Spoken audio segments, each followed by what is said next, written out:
Stephanie with All in Yarns again. Today we're going to dye some yarn. So if you happen to get a kit from the library, it will have a skein of yarn like this. Today we are dealing with superwash wool in a bulky worsted weight. Superwash means that you can actually throw it in the washing machine on a gentle cool cycle. And it does say you can actually throw it in the dryer. However, I don't recommend that because sometimes that will end up felting your items, but you can put it in the washing machine. I do strongly recommend to everyone who makes something out of the yarn, definitely still try to hand wash it if you can. But just know that because the yarn is superwash and has been treated, you can, worst case scenario, put it in the washing machine. So we've got a couple of items in your kit. So you've got your skein of yarn. You're going to have a trash bag, which I'm going to discuss here in a second. And you will have 2 or 3 Kool-Aid packets. I just put them all together in random, so I'm not sure what colors or flavors you have, but those are the ones you're going to want. You are going to need an apron if you have one, or an old shirt that you would paint in. The reason being because sometimes that color likes to spread out and get a little crazy. I don't want you to ruin any really good outfits. So definitely wear something old or whatever. Even though we're dealing with Kool-Aid, especially with your reds, sometimes those still stain. So wear something old before you start doing this. You're going to need a cup. You can get these at your local grocery store. Doesn't matter if you get the big ones or the little ones. Today I'm dealing with the little ones.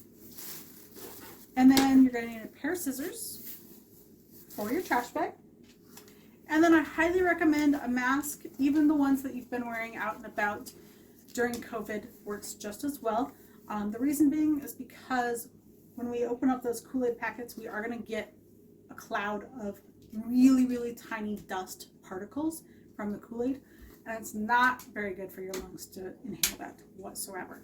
So definitely, if you can, wear a mask.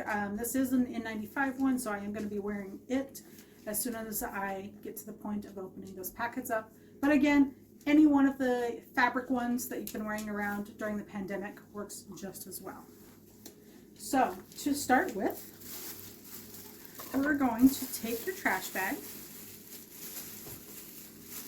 and you want to find a side seam, and then we're going to cut across the bottom.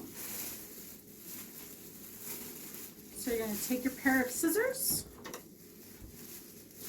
Oh, one more thing, you also need a glass bowl of types that you can put in the microwave, something that is microwave safe. Pyrex works great if you have one of those. All right. So we're just going to cut straight down that edge. It does not matter if it's straight. Do not let your perfectionist side take over. Just cut up the back. You want to make sure that you leave one side seam still attached. So here I am cutting across the bottom.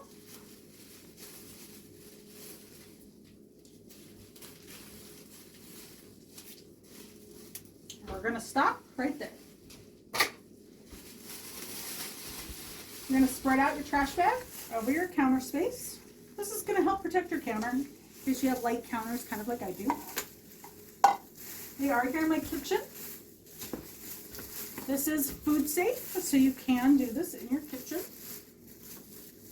Just make sure you have something over your counters. Okay, so then we're going to take that label off the yarn. You just slide it right off. Now this yarn has some ties already in it. You're going to see here. This one has 2, so it's got one up here by where your ends are also tied. And then it's got a really thin one down here at the opposite end. The reason for these ties is it helps prevent it from getting tangled up when we start doing dyeing. So normally I would take this yarn and I would soak it ahead of time in a mixture of water and vinegar. We're using what's called acid dyes. Even though we're using Kool-Aid, it kind of falls into the acid dye category. The reason being, we're using it on a wool base, a protein-based fiber, so you need heat to set that color. If we were working with a cotton-based or a plant-based yarn, then we would use a completely different set of dyes, and those ones could be cold set. But today we're working with heat. So again, normally I would pre-soak this in water and vinegar. However, because we are working with Kool-Aid today, Kool-Aid has citric acid in it. And the citric acid is going to act as our setting agent, our mordant today. So it's going to take place of the vinegar. So all we're going to do instead is we're going to get this yarn nice and wet. I'll Pause it. Yep. All right, so I have gotten this entire skein of yarn wet. You'll notice also I donned my gloves for your kit that are also included in there.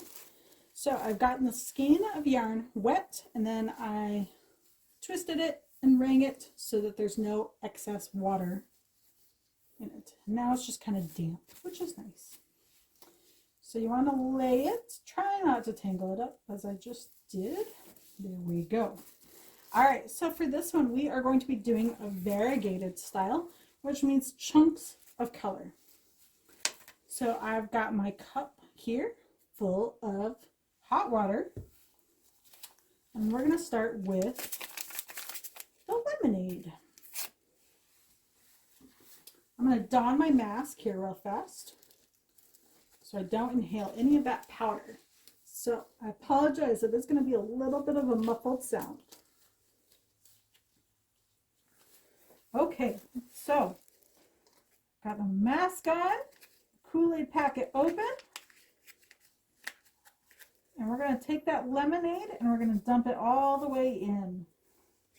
There we go. All right, you are going to need a spoon of some sort. I just have a plastic measuring spoon. This is one I use actually for my yarn dyeing, so it's safe to use, but anything that you have around the house will work. Metal spoon even. So you're going to stir that up really well.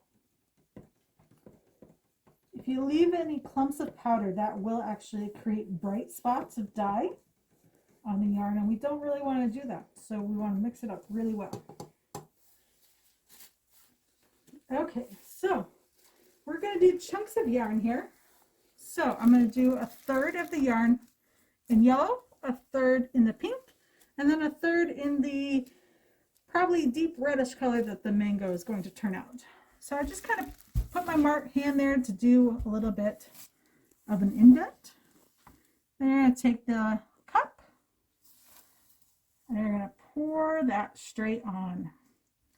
Now, if you do have lemonade in your kit, you're going to really kind of want to squish that in and probably use the entire cup for that spot, because this lemon is going to be very pastel-y, very light.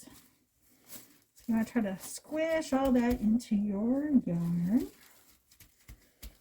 And it doesn't have to be like exactly right where you stopped. It is going to eventually spread down through the yarn.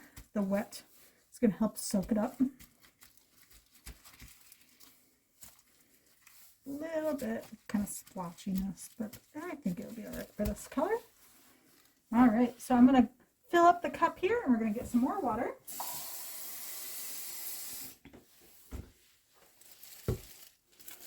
All right, we have the water. We're going to go with the pink lemonade here. Hopefully this turns out actually pink. Sometimes with Kool-Aid, you never know. They say all those different shades of red, but really, they create a lot of reds. Even if it's a different flavor, it still creates just a plain shade of red. All right, so we've got a really nice pink going there. So again, we're going to do about a third. So I kind of come up here and just kind of create a dam. It is going to blend a little bit, but we don't want it to blend too much. All right, so we're just going to pour that straight on. I do come up and do just a little bit right where I stopped.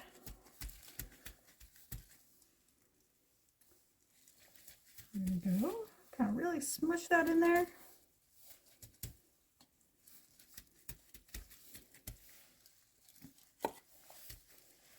All right, so there is our pink lemonade. I'm going to grab some more water one more time.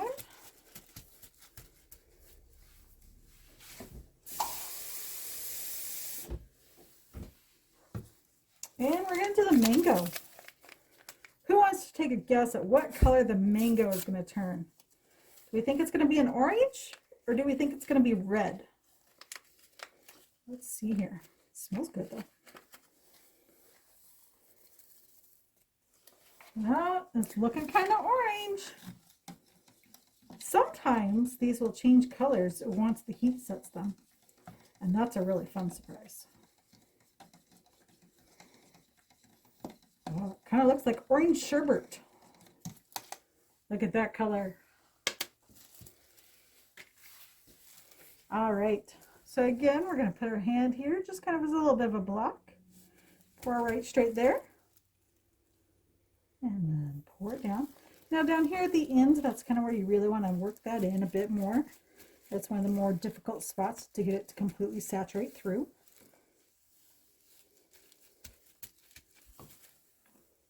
Oh, that mango smells much stronger than the others. Now the smell of the Kool-Aid actually will linger even after you have set this yarn, the heat set, but it will fade over time.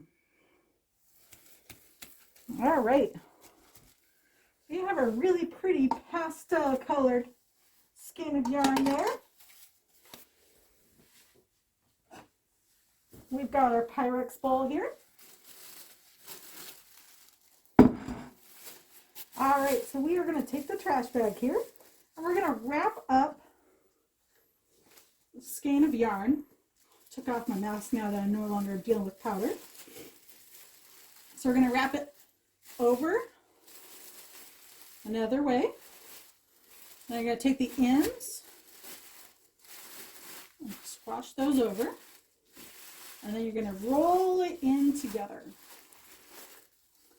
And then we're going to put it right into the Pyrex bowl like this, and we're going to go put it in our microwave for 3 minutes. All right, we have pulled our yarn out of the microwave here.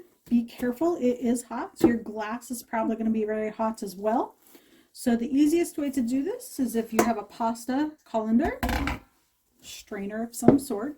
So you're going to take your glass and you're just going to flip that. That is going to be the least painful for you. So again, be careful, this is going to be hot. So we're going to just kind of unwrap the plastic here a bit.